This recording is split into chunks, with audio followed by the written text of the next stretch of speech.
Assalamu alaikum everyone. Welcome to VJ's World.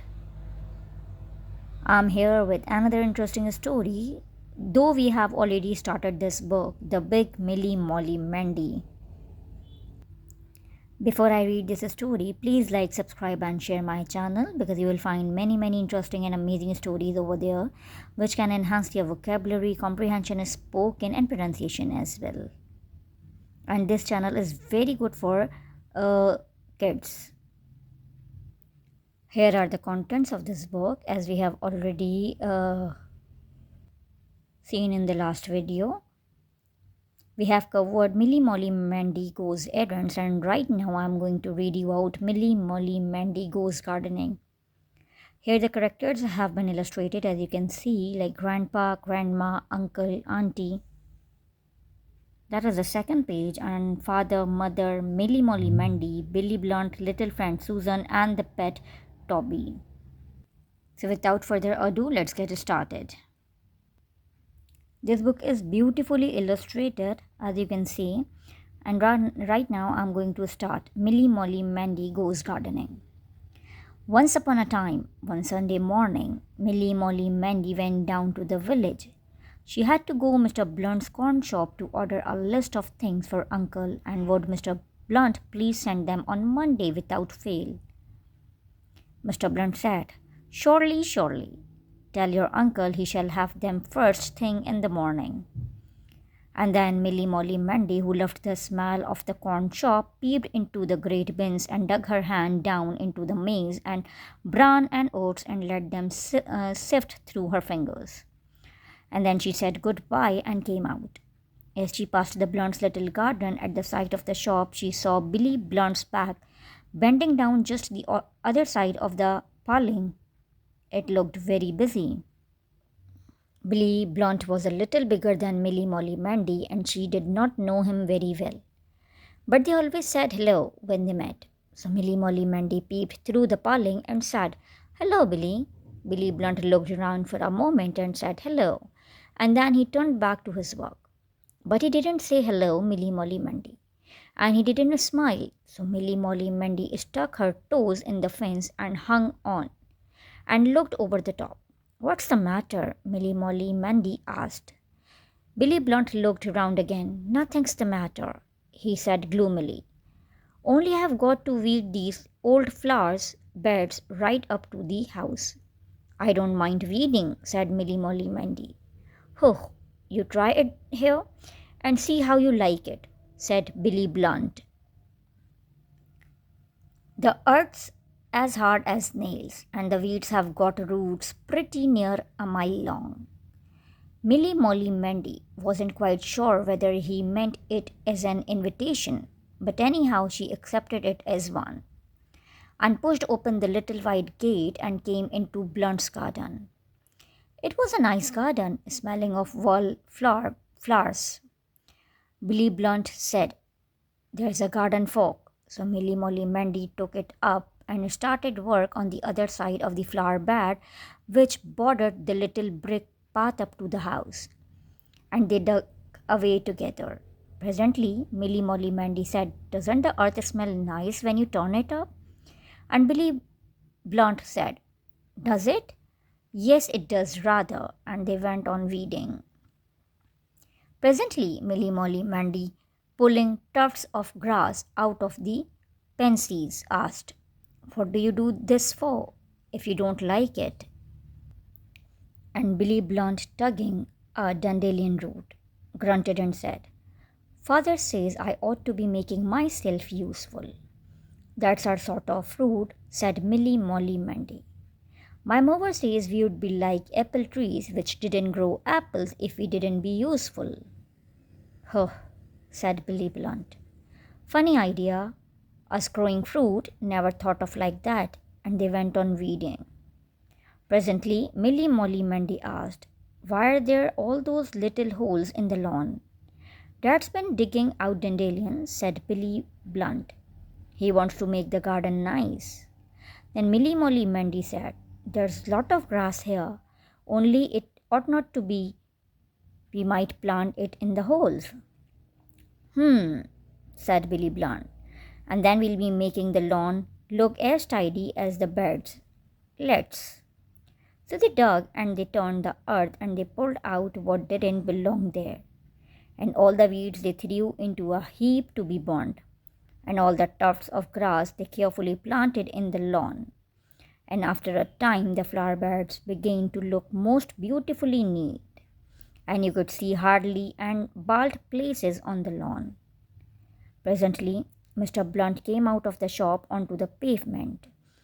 He had a can of green paint and a brush in his hand, and he reached over the paling and set them down among the daisies on the lawn. "Hello, Milly Molly Mandy," said Mr. Blunt. "Thought you'd gone there, Billy. I'm going to paint the water bird and the handle of the roller sometime. Perhaps you'd like to do it for me? You'll have to clean off the rust first with sandpaper." Billy Blunt and Milly Molly Mandy looked quite eager.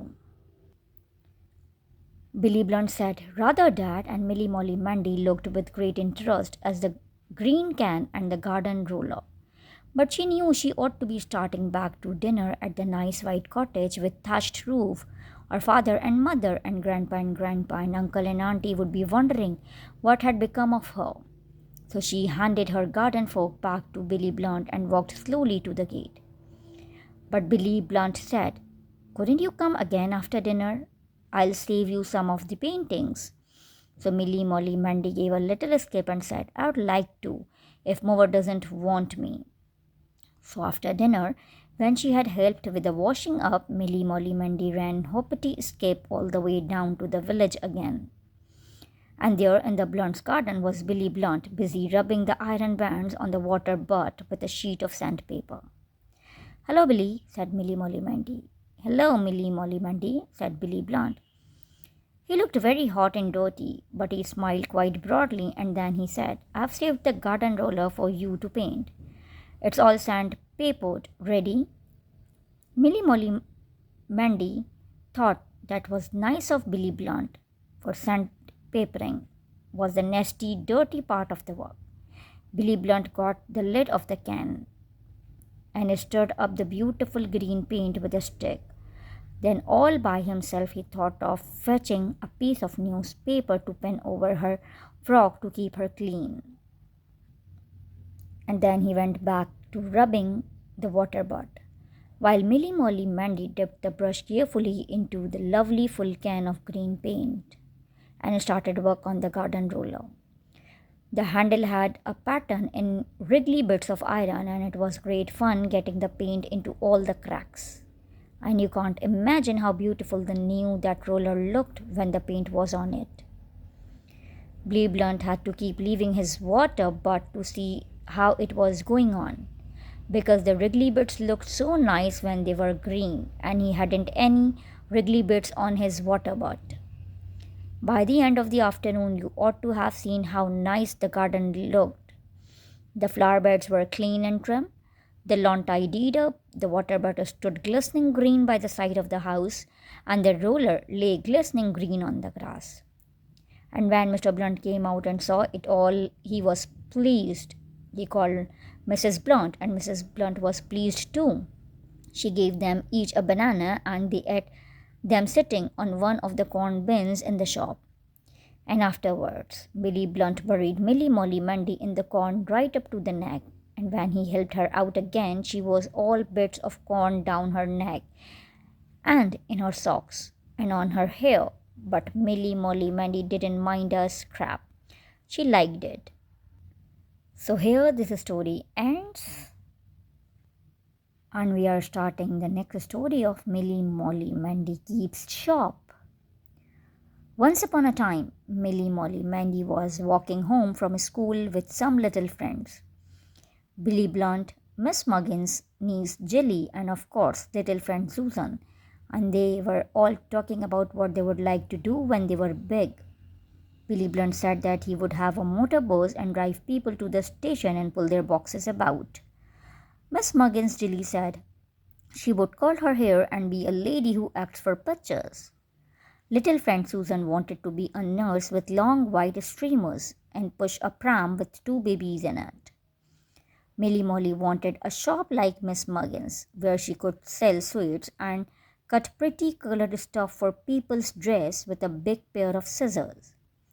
And, oh dear, said Milly Molly Mandy, I wish we didn't have to wait till we had grown up. Then they came to Miss Muggin's shop and Jilly said, goodbye and went in. And then they came to Mr. Blunt's corn shop, which was only a few steps farther on, and Billy Blunt said goodbye and went in.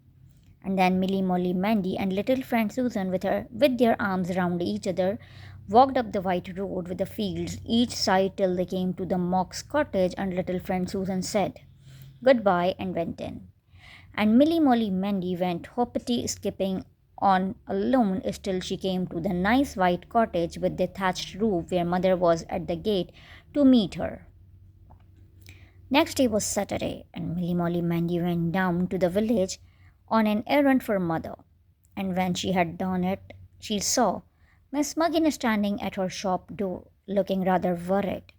And when Miss Muggin saw Milly Molly Mandy, she said, oh, Milly Molly Mandy, would you mind running to ask Mrs. Jakes if she could come and mind my shop for an hour?